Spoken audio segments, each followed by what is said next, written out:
नहीं सुधारा तो यहाँ पर इस देश में आने वाले विद्वानों का कितना दुर्दशा हो मैं नहीं कह सकता। ये मेरे सामने नहीं, ये तो एक परंपरा चला हुआ है। यदि ये परंपरा रहा तो कोई सुधरने वाले नहीं होंगे। तुम भाषा बदल जाओ, कुछ भी बदल जाओ, परंतु भारत के चमड़ा नहीं बदलेगा। मैं उस दिन बताया कि संग्राम से आर्य समाज पैदा हुआ है, संग्राम हमारा जीवन है, पवित्र कार्य के लिए संग्राम करना है, इससे घबराना नहीं। क्यों? मृत्यु पता नहीं कैसे कैसे मृत्यु हो जाता है, परंतु संग्राम से मरना दुनिया याद करता है। और शांति से निकम्मापन से रोज रोज मरते चले जाए कोई दुनिया याद नहीं करता। महर्षि दयानंद जी को 17 बार विष पीना पड़ा और कितना मुसीबत उठाना पड़ा। यदि उस संग्राम के सामने मुकाबला ना करना पड़ता तो उनको आज दुनिया याद नहीं है। इसलिए घबराना नहीं, मैं भी नहीं घबराता। वेद मंत्र क्या कहता है कि आगे बड़ा सुंदर शब्द कहते हैं कि जिस देश के अंदर गृहस्थ लोग विद्वान बन जाता है तो उस देश के पांड्य और पुरोहित अपने आप विद्वान बन जाता है। यदि तुम मूर्ख बन जाओगे या तुम मूर्ख बन जाओगे तो सारे पंडित भी मूर्ख बन जाएगा। ये सोचेगा कि हमें कोई ठुकाई पिटाई करने वाले है नहीं, और जैसे बोलते हैं उसी प्रकार। हरिद्वार में एक योगी का आश्रम है, कहता है कि स्वामी जी जब तक दुनिया में मूर्ख है तब तक मेरा आश्रम चलता रहेगा। वेद में ये नहीं कहता कि तुम केवल उपदेश करो और तुम केवल दूसरों के घर पर यज्ञ कराओ और उपदेश करो, आर्य समाजी बन जाओ, आर्य समाजी बन जाओ, आर्य समाजी बन जाओ, और तुम्हारे घर के बच्चे एक भी आर्य समाजी नहीं है, तुम्हारे घर के घरवाली आर्य समाजी नहीं है, और तुम दुनिया के धन को लूटते हो और तुम्हारे घर पर कभी यज्ञ नहीं कराते। देख लो ढूंढ के। परंतु महर्षि दयानंद जी कहते हैं कि तुम गुरु हो, तुम जब उपदेश करना सीख गए हो, तुम जब घर में जाओगे तो तुम पहले 1 घंटा बैठो, उसके बाद आधा घंटा उपदेश करो।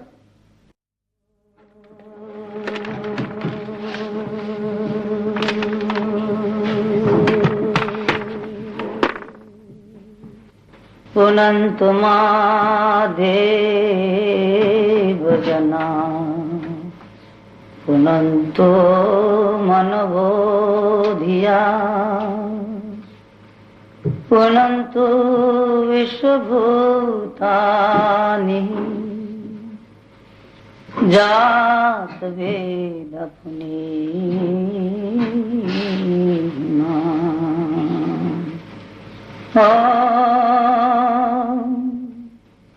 यो मेरा जन युजवा सखावा स्वप्ने भयं भी रवमयी हमां स्तेनो वायोदी शशिनो वृको त्वं तस्मात् वरुण पाहि यस्मात्।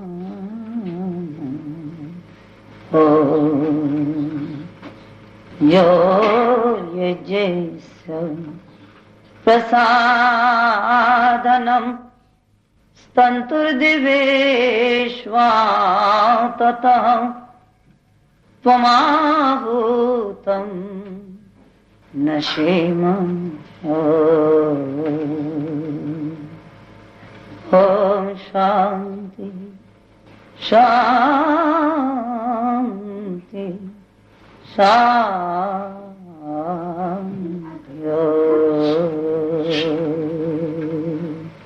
उपस्थित परमात्मा की प्यारी आत्मा, अभी मैं आपको 3-4 वेद मंत्र सुनाया था।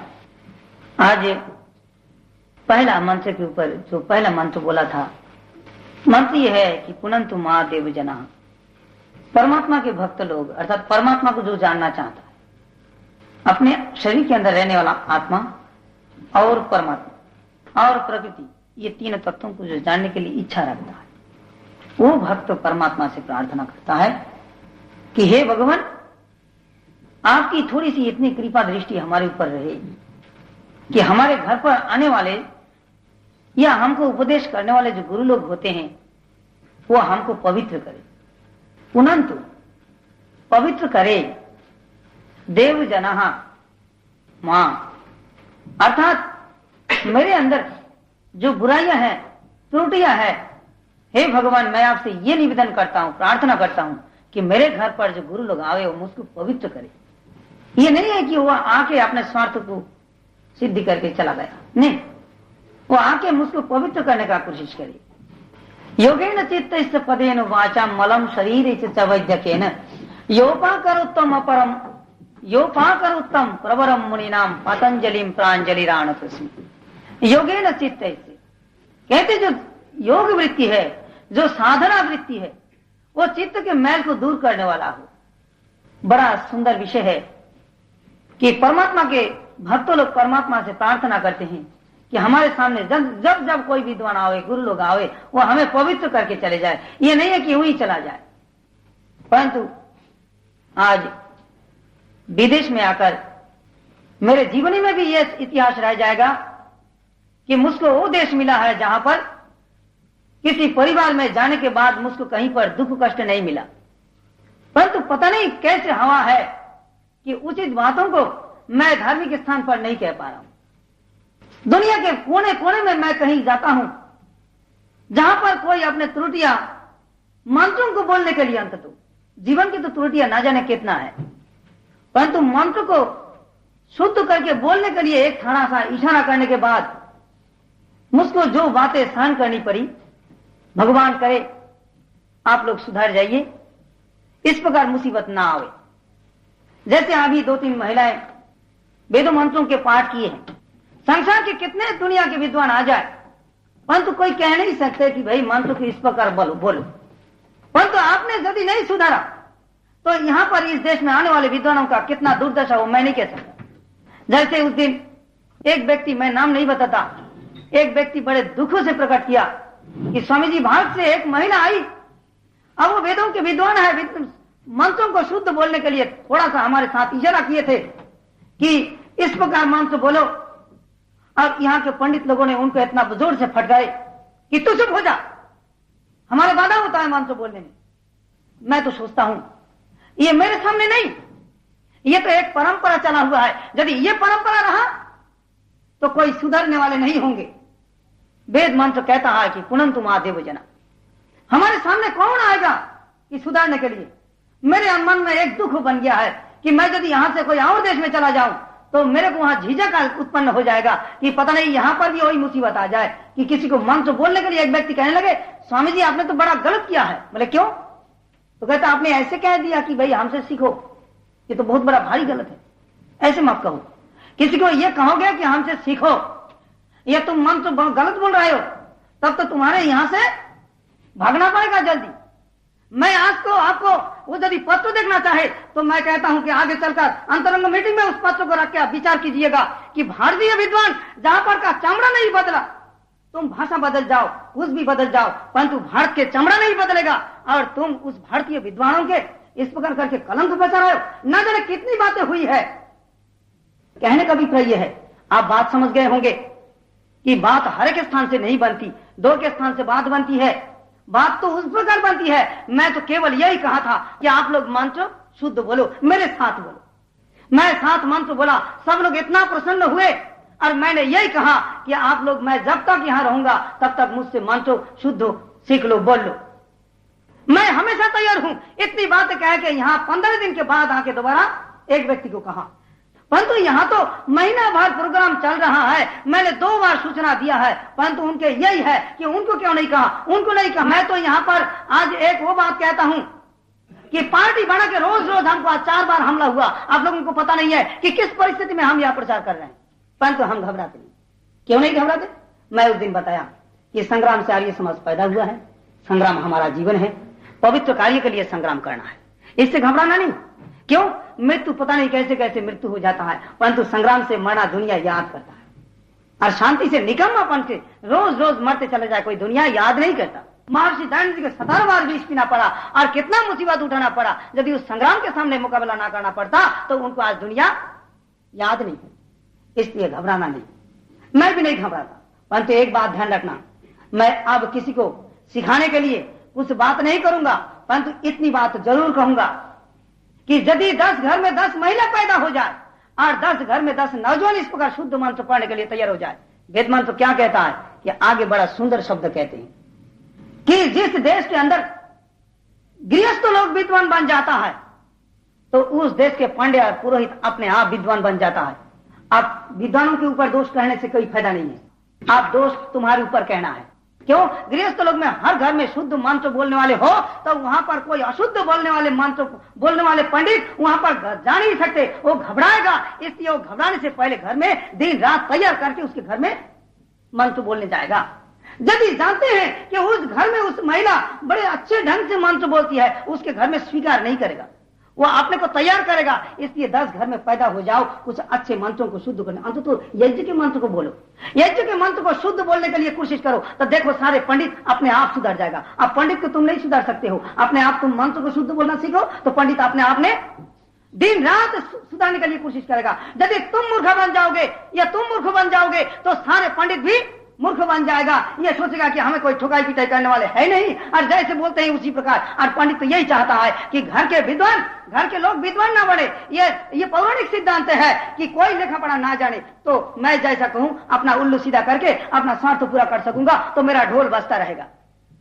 हरिद्वार में एक योगी का आश्रम है, कहता है कि स्वामी जी जब तक दुनिया में मूर्ख है तब तक मेरा आश्रम चलता रहेगा। बोले क्या मतलब है? कहते हैं जब तक दुनिया मूर्ख रहेगा तब तक मेरे पास धन आता रहेगा, और मैं ऐसा फंदी जानता हूं कि लोगों को मूर्खों को ही फंसाता हूं, तो इसलिए मेरे पास धन की कोई कमी नहीं है। जब तक दुनिया में मूर्ख रहेगा तब तक मेरा आश्रम चलता है कि नहीं? तो इसलिए यदि अंध परंपरा को, कुरीति को दूर करना चाहते हो, मैं तो कहता हूं कि वास्तविक चतुर्वेद माने 4 वेद, तो बिल्कुल 4 वेद चतुर्वेदा ने ये सारे इतना झगड़ा पैदा किया है। मेरे पास आ जाना, मैं नाम बोलूंगा, मैं किसी से घबराता नहीं, परंतु इतने बात कहता हूं कि अपने बच्चों को मंत्र बोलने के लिए, बुलवाने के लिए कोशिश करो। अपने देवी को देखो कितनी सुंदर भगवान की कृपा से महर्षि दयानंद ने आकर जो विद्या दिया है, जो महिलाओं ने जितना अधिकार कर लेते हैं। मेरे विचार में आज तो मंत्र के एक भी गलत नहीं हुआ, परंतु तो भी मैं बीच में बोला। यदि पुरुष ऐसे होते कि जो ई के स्थान पर ई कह दिया और उतना गलती बोल देते, तो मुझको तो यहाँ गलती पकड़ लेते तो मैं मुझको आज तक भागना पड़ता। एक मंत्र मैं सीखा नहीं तो वो बोले तो 4-5 गलती निकली, जो अंतिम जो मंत्र बोलते हैं। तो कहने का मतलब यह है कि मंत्र एक बार सीखने से कोई बड़ी बात नहीं है। बिल्कुल मैं तो कहता हूं 4 मात्रा है, आ है, ई है और ऊ है और ए है, 4 मात्रा और 4 अक्षर, तालु दंत मूर्धा श 3 श और 1 दंतना और मूर्धना। बस इतना पढ़ लो, ज्ञान कर लो, और उसके आधार पर दिमाग के 1 वर्ष बना दे तो उसके बाद कोई कठिन नहीं है वेद मंत्र पढ़ने का। परंतु इतना सीखने में ही तो अपना पांडित्य झड़ जाता है। सोचेगा कि इतना मैं सीखूंगा कैसे?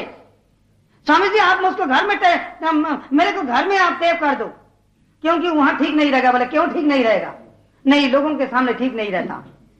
टेप कर दो तो घर में बैठ कर टेप चला करके सीख लूंगा। अरे लिए तो सारे पंडित टेप करके, सबके घर पर टेप गया। स्वस्ति वाचन, शांति प्रकरण, ईश्वर स्तुति, प्रार्थना, उपासना, यज्ञ, सारे मंत्रों का सारे पंडितों के घर पर टेप गया है। परंतु देख लो, जो सामने बैठकर 2-4 विद्वानों ने जो सीखा है वो हमेशा के लिए शुद्ध बोलेगा।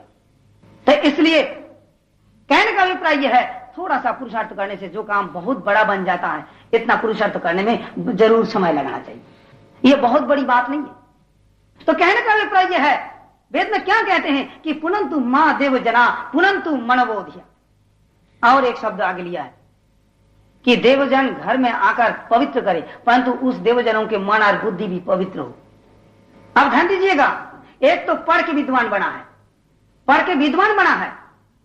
मोक्षमूल बहुत बड़ा विद्वान था, और महर्षि दयानंद भी बहुत बड़े विद्वान थे।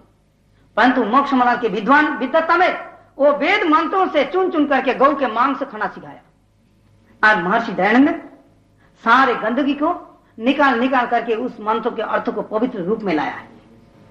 महर्षि दयानंद ने 11 उपनिषद को शुद्ध माना है, 11 उपनिषदों को शुद्ध माना है।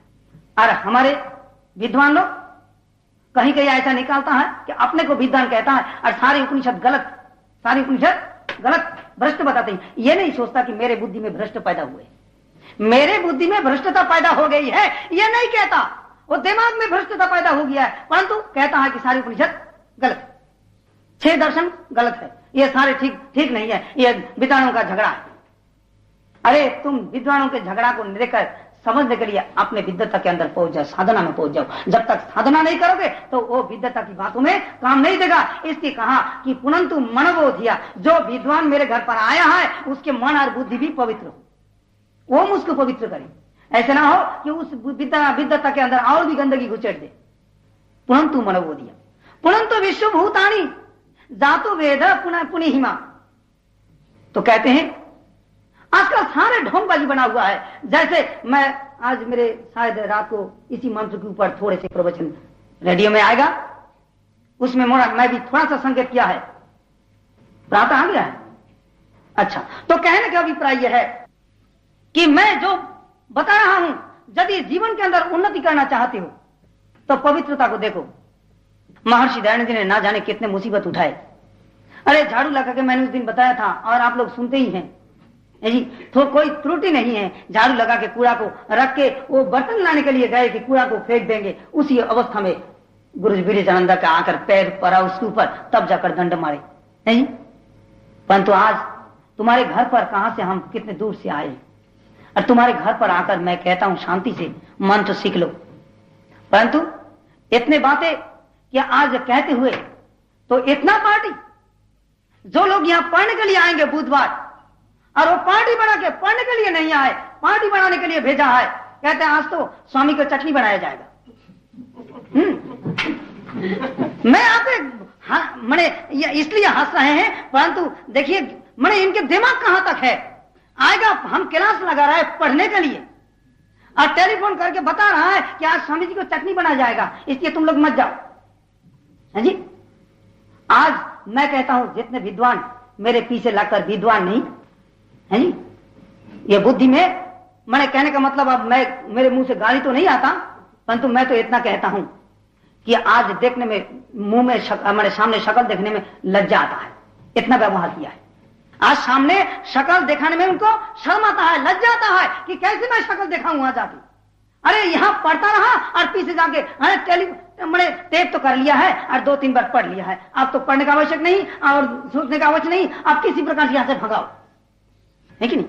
आज तो यह प्रतिज्ञा किया है कि आज मैं चला जाऊं तो घर में यज्ञ करेंगे खुश मनाकर, यहां तक परिस्थिति बना है। परंतु इतनी बात ध्यान रखना कि पढ़ो, अपने मंत्रों को शुद्ध करने के लिए थोड़ा सा कोशिश करो, तो देखो तुम्हारे विद्वान अपने आप शुद्ध हो जाएगा, पवित्र हो जाएगा। अविद्वान पंडित विद्वानों के घर पर कभी संस्कार नहीं करा सकता, स्वीकार नहीं करेगा, है कि नहीं। आज यदि करेगा तो देखेगा कि कहां तक छोड़ू, अब दिन रात पुरुषार्थ करूं, थोड़ा सा अंत तो अभ्यास हो जाए। यदि तुम नहीं अभ्यास बनाओगे तो तुम्हारे विद्वान, अब तुमको चाहिए कि विद्वानों को पवित्र करे, उल्टा हो गया वेद मंत्र। भगवान से प्रार्थना करते हैं पुनंतु महादेव जना, मेरे घर पर विद्वान लोग आए, हमारे समाज में विद्वान लोग आए, वो मुझको पवित्र करके चले जाए। परंतु आज यही हो गया कि विद्वान लोगों को तुम पवित्र करोगे, विद्वान तो नहीं, कहने का मतलब जो बड़का बड़का है उनको शुद्ध करने के लिए, बड़का बड़काओं को शुद्ध करने के लिए तुम अपने घर में मंत्र शुद्ध बोलना सीखो, तो देखो वो बड़का बड़का ठीक हो जाएगा। चारों वेदों को सामने रखकर कितना धोखाधड़ी है कि मैं चारों वेदों का पंडित हूं। भाषा बोलता है चीनी, भाषा बोलता है और कोई, और मंत्र बोल रहा है वेद मंत्र। अरे भाषा पता नहीं है कि मैं चीनी भाषा बोल रहा हूं, दुनिया को पता नहीं चलता ये संस्कृत बोल रहा है। अरे संस्कृत का नाम देववाणी है, और जिसको बोलने में देव दिव्य भावनाएं, अरे हृदय के अंदर झंकार आ जाती है, पवित्र भावनाएं लहरने लग जाता है, दुलायमान हो जाता है हृदय ज्ञान के परमाणुओं से। परंतु जैसे हांडी में लोहा डालकर ऐसे झाड़ा रहा है, उस प्रकार बोलता चला जा रहा है। परंतु इतनी बात है जरूर कि यह भी महान पुरुषों की कृपा है, महान पुरुषों ने प्रेरणा किया है, जो कुछ सीखा है यह धन्य है कि धन्य है इस देश में इतना वेदों के प्रति श्रद्धा है और यज्ञ के प्रति श्रद्धा है, इससे बहुत धन्य है। यह बहुत कृपा है प्रभु की कि आप लोगों ने इतना तो बचा के रखा है, परंतु इतना थोड़ा सा और सुधारो, जागने का कोशिश करो। इतनी बातें कहने में इतनी बातें क्या बनी, हमारे अभिप्राय है कि अच्छा शुद्ध हो जाओ, पवित्र, और थोड़ा सा मंत्र शुद्ध बोलो, और कुछ करो, बस इतना सिखाने में। तो इसलिए मैं तो कहता हूं कि इस देश के अंदर भारतीय विद्वानों का यदि आप लोग विद्वान नहीं बनेंगे, थोड़ा सा उत्साह नहीं रखेंगे, तो उन विद्वानों का आने का कोई मौका नहीं है। ये जितना लीडर लोग हुए ना, और 2-1 व्यक्ति निकाल गए तो उनके ऊपर भी मुसीबत आ जाए। जैसे मैं यहां आया हूं, किसने मंगाया इनको? इनको जलन पैदा हुआ, किसने मंगाया? नहीं जी, ये कैसे आ गए इस देश में? हमारा सारे भंडा फोड़ दिया है, किसने बुलाया? ये ढूंढेंगे। उसके बाद उनको समाज से निकालो, ये वातावरण बनाएंगे। कहने का मतलब एक बात नहीं, कितने मुसीबतें। इसलिए मैं तो कहता हूं सारे समस्याएं समाधान हो जाएगी और कोई भारतीय विद्वान आके यहां पर कोई किसी को टोकेंगे नहीं। इतनी बात है, मंत्र को थोड़ा सा शुद्ध कर लीजिएगा, कोई ठोकेंगे नहीं। यदि नहीं हो मंत्र शुद्ध तो जो आएंगे वही बोलेंगे, जो आएंगे वही बोलेंगे। और आप लोगों का यह आदत बन जाएगा कि जो आएंगे उन्हीं को मैंने अपमान करके यहां से भेजा जाएगा। कौन शांति से गया? वो जो महिला आई थी वेदों के विद्वान, जहां पर ऋषियों ने, परंपरा ने, भारतीय परंपरा में महिलाओं को श्रेष्ठ दर्जा दिया है, और वो इस देश में आके दुखी होकर, अरे शुद्ध बोलने वाले, शुद्ध खान पान करने वाले, वो आके दुखी होकर इस देश से चले जाए। और एक विद्वान आए थे श्याम सुंदर जी, वो भी शायद दुखी होकर उनका एक भाषण सुना था कि कितना दुख से, मानो कि बहुत दुखी से बोल रहे हैं। क्या यह है सम्मान? यह है इस देश का मर्यादा?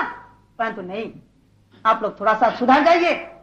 जो विद्वान आए और उन्हीं को इस प्रकार अपमान नहीं होगा। अपमान थोड़ा सा मंत्र शुद्ध कर लीजिए, सारे विद्वान ही पवित्र रह जाएगा।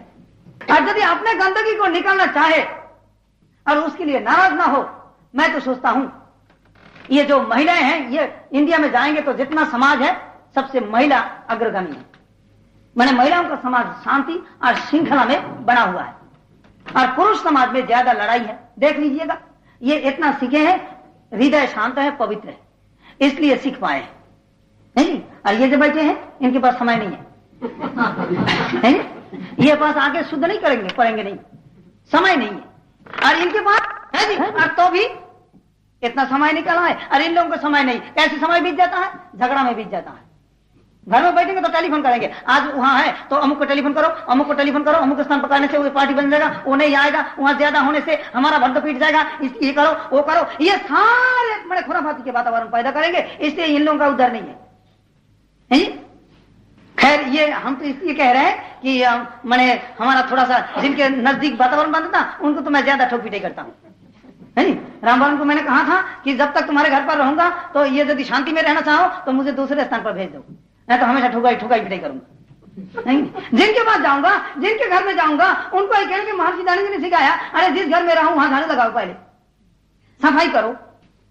तो वहां यदि थोड़ा सा सफाई ठोक पिटाई करके थोड़ा सा सफाई हो गया है तो वो हमेशा याद करेगा, हमेशा याद करेगा। सामने अभी तो दुखी हो रहा है कि मुझको ये क्यों कहा, मुझको वो क्यों कहा, है नहीं? परंतु अंत तो इतना तो बाद में याद तो करे, अंत तो याद करे, किसी प्रकार से याद करे। ये नहीं है पत्थर सा याद करे, कुछ नहीं बोलते थे, कुछ नहीं ये करते थे, बड़ा अच्छा था, ऐसा नहीं। अरे कुछ परिवर्तन करके गया। तो इसलिए कहने का अभिप्राय यह है कि देखिए, उत्साह जो है जीवन के अंदर एक आमूल परिवर्तन ला देता है। इसलिए कहा कि वेद में कि पुनंतु मनोबोधिया पुनंतु विश्व भूतानि, ये सारे संसार के 5 भौतिक पदार्थ मेरे हमेशा पवित्र करता है। ये 5 भौतिक को इसको क्या कहता है? पंचभूत देवता। देवता उसे कहते हैं जो हमेशा देता है, जो हमेशा देता है उसका नाम देवता है। अरे तुम्हारे पास पवित्र चीज देने के लिए आया और तुमने देवता नहीं समझा।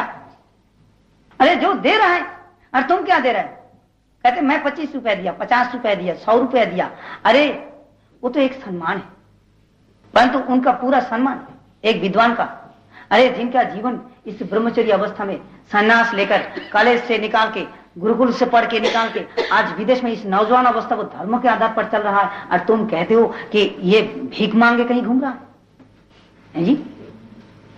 आज मैं कहता हूं कि 2-4 व्यक्ति ने मुझको कहा, वो वहां ले गए थे ना आपके पेरिस, है जी, फ्रांस, ये ले गए थे आपने कार में अपना ले गए, वहां 350 रुपया होटल में खर्चा हुआ, वो लोग सब खर्चा किया है कि नहीं? हम तो आनंद से उनके साथ गए, परंतु ये लोग वातावरण बनाए कि ये जो राम रूप है ना या आर्य जी, ये वो पेरिस जाते हैं और ये दोनों दूसरों से रुपया मांग करके वो पेरिस के नाम पर रुपया मांग रहा।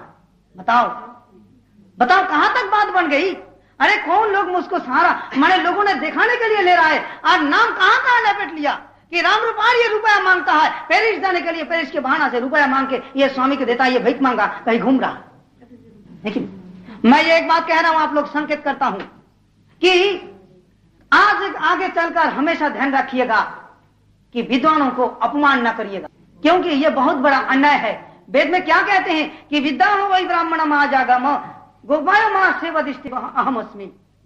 कहता है अरे ये जो सरस्वती है, ये जो विद्या है, ये विद्या अधिष्ठात्री देवी है। वो विद्या को जिन्होंने ग्रहण करके उस वेद विद्या को प्रचार करने के लिए आया है, तो उनको वेद में ऐसा सुंदर ढंग से वर्णन करता है कि वो यदि तुम्हारे घर पर आ जाए तो तुम्हारा 14 पीढ़ी उद्धार कर देता है। वो कैसे 14 पीढ़ी उद्धार कर देता है?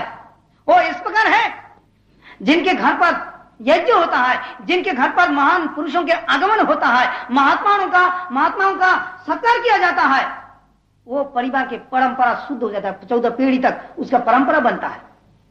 परंतु ये नहीं है, वेद में ये नहीं कहता कि तुम केवल उपदेश करो और तुम केवल दूसरों के घर पर यज्ञ कराओ और उपदेश करो, आर्य समाजी बन जाओ, आर्य समाजी बन जाओ, आर्य समाजी बन जाओ, और तुम्हारे घर के बच्चे एक भी आर्य समाजी नहीं है, तुम्हारे घर के घरवाली आर्य समाजी नहीं है, और तुम दुनिया के धन को लूटते हो और तुम्हारे घर पर कभी यज्ञ नहीं कराते। देख लो ढूंढ के। मैं तो ये बात कहूं, हो जाओ नाराज कोई बात नहीं, परंतु परंपरा चलता है, तुम अपने घर पर यज्ञ करो और दूसरे घर पर करने जाओ, घर पर संध्या करो। ये केवल यज्ञ का है, परंतु ब्रह्म यज्ञ क्या है? ईश्वर के स्तुति प्रार्थना उपासना के नाम पर जितना मंत्र है उसको कहां तक बोल पाए, परंतु मेरे विषय में कोई नहीं करते संध्या। अरे गृहस्थ लोग नहीं कर पाए तो कोई बात नहीं, परंतु महर्षि दयानंद जी कहते हैं कि तुम गुरु हो, तुम जब उपदेश करना सीख गए हो, तुम जब घर में जाओगे तो तुम पहले 1 घंटा बैठो, उसके बाद आधा घंटा उपदेश करो। मैंने आधा घंटा बैठने के लिए कहो, तुम 1 घंटा बैठते हो पहले घर में संध्या के लिए, ईश्वर की स्तुति प्रार्थना उपासना करने के लिए तुम 1 घंटा बैठते हो, उसके बाद गृहस्थों को कहो तुम आधा घंटा बैठो, परंतु तुम बिल्कुल नहीं बैठते और दिन रात ये कहते हो कि यज्ञ करो, ये करो, वो करो, परंतु वाणी में वो तत्व नहीं आएगा, वाणी रूखा हो जाएगा, वाणी के अंदर तो माधुर्य नहीं रहेगा। कहने का अभिप्राय यह है कि जो पंच महायज्ञ विधि वो बहुत बड़ा महत्वपूर्ण है, वो जीवन सुधार जाता है यदि हम उसका विचार करें, उसको अपनाएं और थोड़ा सा समय लगाए। वास्तविक इस देश में बहुत पुरुषार्थ का देश है, सब लोग परिश्रम करते हैं, समय कम मिलता है, परंतु मैं कहता हूं बहुत इच्छा होने से और भी समय मिला सकते हैं। मैं बार बार कई बार ये कहा करता हूं, टेलीविजन के सामने जब बैठते हैं तो घंटों बीत जाता है, 3-3, 4-4 घंटा बीत जाता है, नहीं? तो इसलिए उसमें कुर्सी से इस प्रकार उठे घड़ी देखे, इस प्रकार घड़ी देखे, वो समय उठे और दोबारा वो चित्र आ गया, थोड़ा सा है कि इस जगह से तुम्हारा घंटों बीत जाता है, परंतु और समझ लो कि उसमें और थोड़ा सा समय निकल कर केवल इतना ही। मैंने पहले भी पिछले सप्ताह में भी कहा कि मान लो इतने बच्चे पैदा करते हो और एक बच्चे के लिए मान लो आधा घंटा हमारा एक बच्चा है जिसको समय देना है। क्या समय देना है? केवल आंखों से वेद मंत्र निकल करके पढ़, कुछ धार्मिक किताबें पढ़ के, ये आधा घंटा समय रोज लगाओगे तो बस वो जो संतान है, वो जो आधा घंटा का समय है, वो जीवन में शांति देगा, हर चीज शुद्ध और परिमार्जित हो जाएगी, जीवन को आमूल परिवर्तन करा देगी। तो इसलिए मैं कहता हूं जब ये इतने सीख जाते हो तो जीवन में तुम्हारे घर में जितने विद्वान आएंगे और जितने धर्मात्मा आएंगे, महान पुरुष आएंगे, उनका सत्कार करने के लिए तुम्हारे अंदर दिमाग बन जाएगा। आज यदि तुम इतना काम नहीं करोगे तो तुम्हारे घर पर जितना विद्वान आएंगे, तुम्हारे समाज में, देश में, सबका निंदा ही निंदा करोगे। पवित्र घर में जितना विद्वान जाते हैं वो विद्वानों के पवित्र आचरण को बच्चों में फैल जाता है, और जो अपवित्र घर होते हैं वहां पर जब घर में विद्वान जाता है तो उनका अपमान कलंक लगा के निकाल देते हैं। मेरे एक बात को बड़ा रहस्यपूर्ण है, यदि आप पूर्व पर विचार करके आप ध्यान देंगे। इसलिए आगे चलकर मैं अभी यही कहता हुआ बस अंत में यही कहता हूं कि पुनंतु मनोबोधिया, कहते हैं पुनंतु विश्वभूतानि, ये जो सारे संसार के 5 भौतिक पदार्थ है ये मुझको पवित्र करे, तो इसलिए देवता इसलिए कहा कि ये हमेशा पवित्र करने के लिए कोशिश करता है। सूर्य कभी भी अंधकार प्रदान नहीं करता। अरे सूर्य के सामने बादल आके लड़ाई तो हो जाता है। वो बादल को किसने पैदा किया? सूर्य ने पैदा किया था। सूर्य का लड़का है, सूर्य का लड़का है। क्यों? जिसने पैदा किया वो पिता है और जो पैदा किया वो लड़का है। तो कहते ऐसा पीत्वा शतक्रतौ घनो वृत्रा नाम भवौ रागो वाजे शुभाजिनम तुम तवाजे शुभाजिनम वाजयामो शतक्रतो धननाम इंद्र सातये। बड़ा कमाल का मंत्र है, ऋग्वेद के मंत्र है। बड़ा सुंदर ढंग से कहते हैं कि अष्टपीत्वा शतक्रतु, सारे संसार के औषधि पदार्थों को पान करके शतक्रतु माने असंख्य प्रकार के कर्म सृष्टि सृजन करने वाला सूर्य वो आगे की ओर ऊपर ले जाता है वो औषधि पदार्थों को। कहते हैं जब ले जाता है किसी को पता नहीं लगता, परंतु वो जो छोटे छोटे कण है जो हवा में उड़ जाता था, जल के भाप है, बाष्प है जिसको कहते हैं, और वो जब ऊपर जम गया तो वो सूर्य का विरोध करना शुरू कर दिया। तो पिता कौन था? सूर्य, और सूर्य के नीचे आ गया कौन? बादल। अब कहता है कि तम तबाजे शुभाजिनम वाजयामो शतक्रतो धननाम इंद्र सातये। तुम तबाजे शुभाजिनम, वो बादल एक दूसरों के साथ जब आने लगा तो आपस में भाई भाई सहन नहीं हो रहा। सूर्य पिता है, सूर्य ने पुत्र पैदा किया बहुत, माने बहुत बादल पैदा किया। अब ये लड़के आपस में एक साथ रह नहीं पा रहा, एक के साथ मिले ही तो झगड़ा, गड़गड़ गड़गड़ गड़गड़ गड़गड़ शब्द होता है कि नहीं? बादलों का टकराव। तो बादलों का जब टकराव होता है, ये टकराव पैदा करने वाला कौन है? सूर्य नहीं है, परंतु सूर्य आसपास में इधर उधर जो सूर्य का प्रकाश है उस प्रकाश में वायुमंडल को गर्म करता है। वायुमंडल को गर्म वायु वो एक स्थान पर रहता नहीं, दौड़ता है। जितना हवा गर्म हो जाएगा उतना ही दौड़ेगा, और जितना हवा ठंडा हो जाएगा उतना ही ठंडा रहेगा।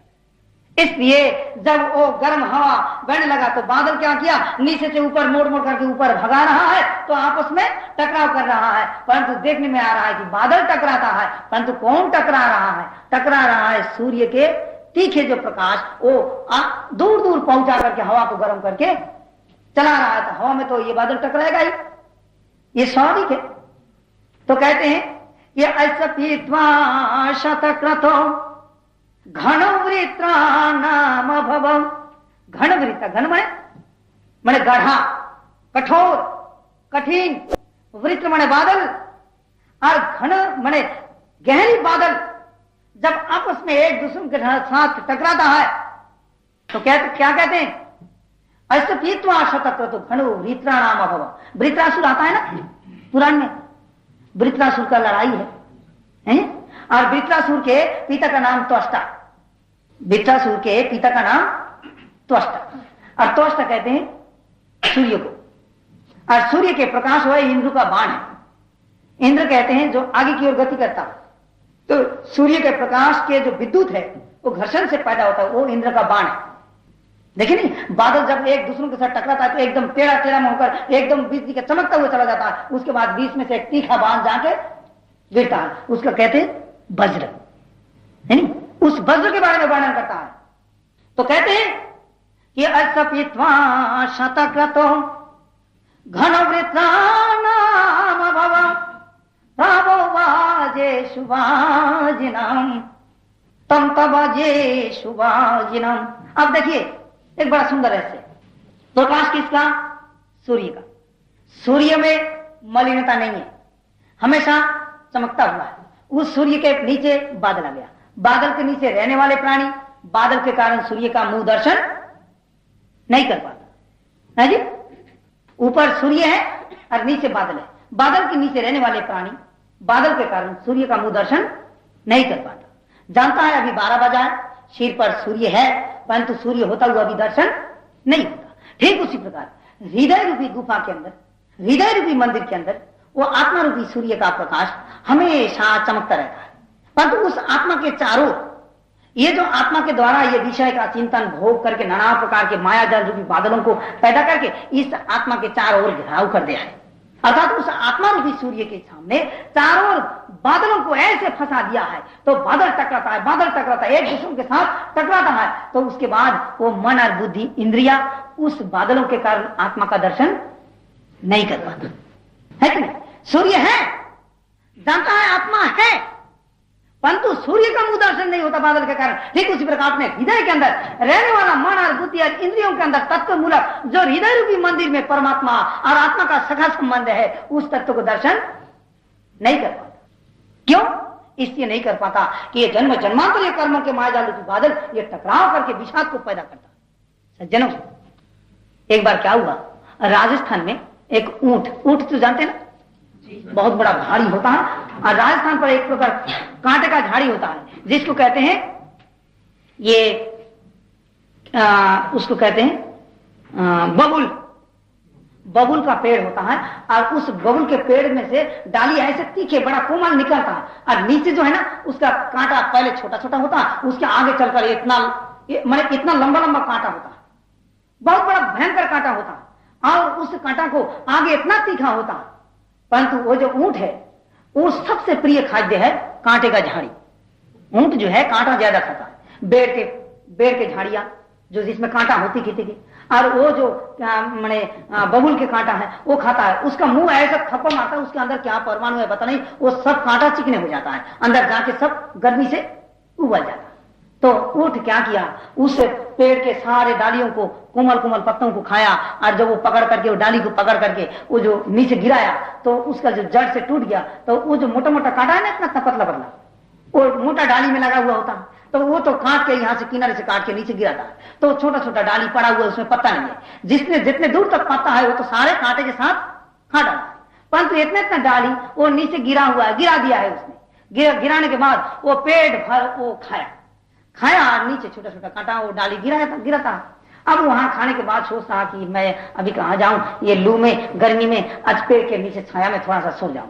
अब वहां सोता है, सोने के बाद वो इधर मुड़ता है और उधर मुड़ता है, तो दूसरे ऊंट आके पूछा, अरे क्यों मुड़ता है, नींद नहीं आती? कहते नहीं, नींद नहीं आ रही है। बोले क्यों? कहते ये जो कांटा खा गया है वो तो पचा दिया है, वो मुझको तंग नहीं कर रहा, परंतु ये थोड़ा सा किनारे से काट के नीचे गिरा दिया था, वो मुझको सारे शरीर में गड़ रहा है, वो मुझको तंग कर रहा है।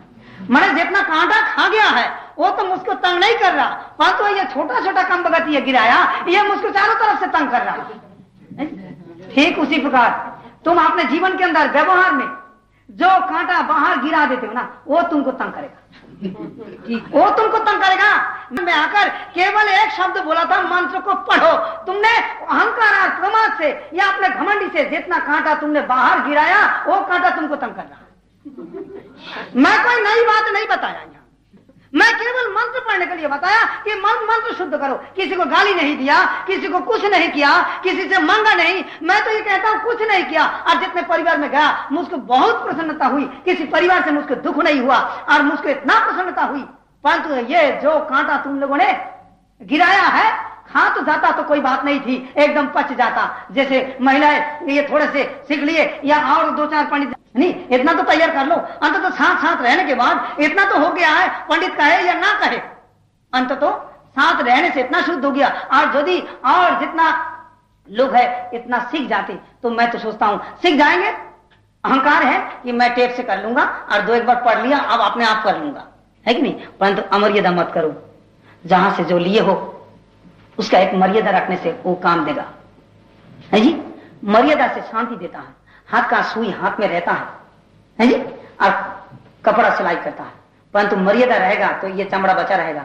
और यदि थोड़ा सा मर्यादा नहीं रहा तो इस हाथ का सुई उस हाथ के चमड़ा को गाड़ करके खून निकाल देता है। मेरी बात समझ लीजिए, अपना हाथ का सुई है, अपने हाथ का चाकू है, मर्यादा में रहे तो वो काम देगा, और मर्यादा में नहीं रहा तो वो खून निकाल देगा, है कि नहीं? ठीक उसी प्रकार तुम अपने व्यवहार को मर्यादा में रखो। ऐसे खा के खाओ भी, और वो थोड़ा थोड़ा सा गिरा करके वो उसके ऊपर सो के लेट के शांति चाहते हो, नहीं, वो तो चारों तरफ से गाड़ेगा, है कि नहीं? परंतु जो पचा गया कहीं पर एक कांटा भी नहीं गाड़ेगा। इसलिए पचाने का सीखो। कहीं पर दुनिया भगवान की सृष्टि है, संसार है, भगवान में गलती नहीं, गलती हमारे अंदर होता है। मैं विद्वान हूं, मेरे अंदर भी गलती है। मैं तो पहले ही रोटाराम कहा था कि भाई ये नहीं समझना कि मैं सबसे बड़ा विद्वान।